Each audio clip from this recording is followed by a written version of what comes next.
Talk us through, Terry, then. I mean, this is your old beat. Give us a sense of the significance of this area. Well, this is the downtown El Paso area. In the background here is the Stanton Street Bridge that goes into Juarez. And a little further in the distance is the Paso del Norte Bridge. It's a two-way bridge, and as you can see, even right now, the pedestrian traffic is backed up all the way into Mexico, as well as the vehicular traffic. These are two railroad bridges here, the West Bridge and the East Bridge, where they bring the railroad cars in and out of Mexico, and favorite crossing parts for the illegals in years past. These are the freight yards here, the Santa Fe freight yards.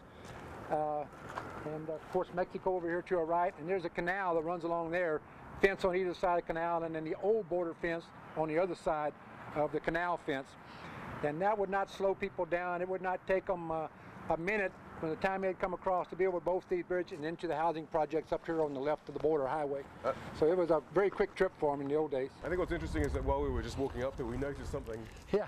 It seems to be a sign of something that you'd be quite familiar with. Yeah, this. What's going on over here? Ironically, the Union Pacific was just recently in the news. The federal government is prosecuting them for allowing them to bring narcotics in on their cars to the tune of like $69 million. And if you look underneath the bottom here, it looks like there could have been some narcotics secreted in there. They've been cut out with a blowtorch, there and up here and then a little further down. So there's a good possibility these were used to things are being smuggled inside. How would you, as a border patrol person, know where to look? You wouldn't know. You'd probably, this would have been X-rayed or something, or you would look at the bead and to see if there's a new welded bead in there. It doesn't look as old as the other bead, so that would clue you that there might have been taken out and then put in there. So I mean, you don't know for sure, but you have to look at the totality of evidence because you'd have to have a pretty good idea before you start taking a blowtorch and cutting into that. I mean, the point is, though, over your long career, 30 years of law enforcement, you've made a lot of seizures. You were talking about hundreds of thousands of pounds of marijuana, of cocaine. Yeah. You put thousands of people behind bars. Why then suddenly did you think, hang on, this isn't working? It looks on the face of it like it was. No, because 30 years later, you wouldn't have been making those arrests if it were working. That's an indication that the program isn't working if after 30 to 40 years you're still catching as many people or more dope and better quality. So, the fact of the matter is, marijuana is higher THC now than it was in the beginning, and as well as cocaine is purer, cheaper, and more of it than it was 30 years ago when I first started working here. So that, to me, is a sign of failure. The policy's not working, because if it were working, then we would be catching less and less drugs, and we would have less and less drug use in America, which we all know is not the case. But then everyone can see that, though. But I mean, well, you would think everyone could see it, but we at LEAP, of course, we think we see it, and we're calling for a system of regulation and control of narcotics, is who can buy them and who can sell them, to stop drug gangs from selling them to kids in school grounds and stuff, and then quit treating our drug problem as a criminal problem and treat it as a social ill and a medical ill instead of a criminal problem.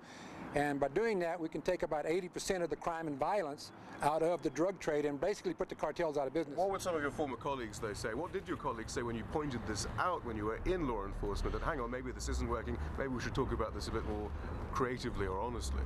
Well, the one time that sticks out in my mind was the guy from DC told me that, Agent Nelson, you don't make policy, you carry it out, which was a true statement. I was paid by the government to carry out their policy, not paid to to make the policy. So he was right.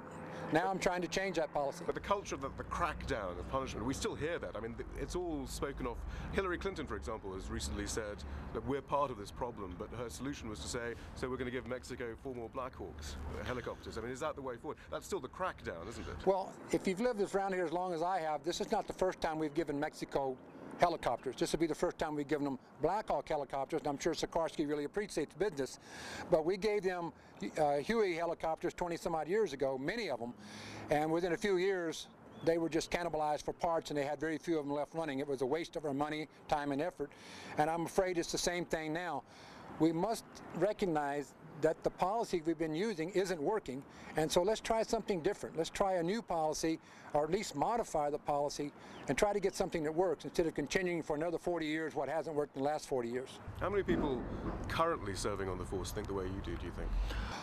Well, if they look at it from that perspective, I mean, most federal officers are more than reasonably intelligent. I think they can figure it out, but of course they work for the man, and you take the king's coin, you have to do the king's business. But what's stopping them? I mean, again, we've seen this sort of idea that even politicians and prime ministers and presidents are scared to speak out when they're in office. Only after they leave do they speak out. What's the culture like in law enforcement then? Is it about solutions then?